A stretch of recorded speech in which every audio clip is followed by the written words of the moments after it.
পলিটিশিয়ানরা সব সময় এরকম কিছু করে। দুঃখজনক কি ব্যাপারটা কি জানেন, যে এই গভর্নমেন্ট তো অভ্যুত্থানের গভর্নমেন্ট ছিল, এটা কিন্তু আমি কিন্তু একটা জিনিস স্পষ্ট করতে চাই, এটা কিন্তু কোনো নির্বাচিত গভর্নমেন্ট না, না এনসিপি এখন ক্ষমতায় আছে।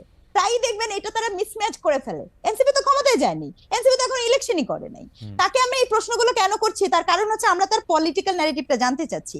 এখন ঘটনা হচ্ছে যে মৌলবাদ, কোড অ্যান্ড কোড, মৌলবাদ কোনো ইসলামিক বিষয় না।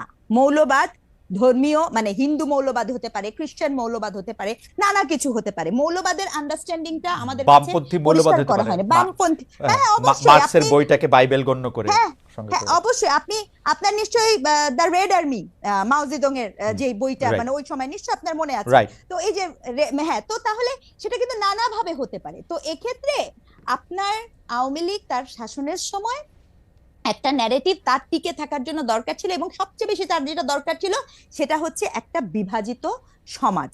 কি বিভাজিত সমাজ? সেক্ষেত্রে আপনার একদম মনে করবেন যে বিডিআর এর ঘটনাটা ঘটার পরপরই যখন আপনার শাহবাগ শাপলা এটাকে জিয়ায় রাখা, এবং এরপরে আওয়ামী লীগ যে দাবি করে আওয়ামী লীগের আমলে কত ব্লগার মারা গেছে, একটু হিসাব করে দেখেন তো, দেশটা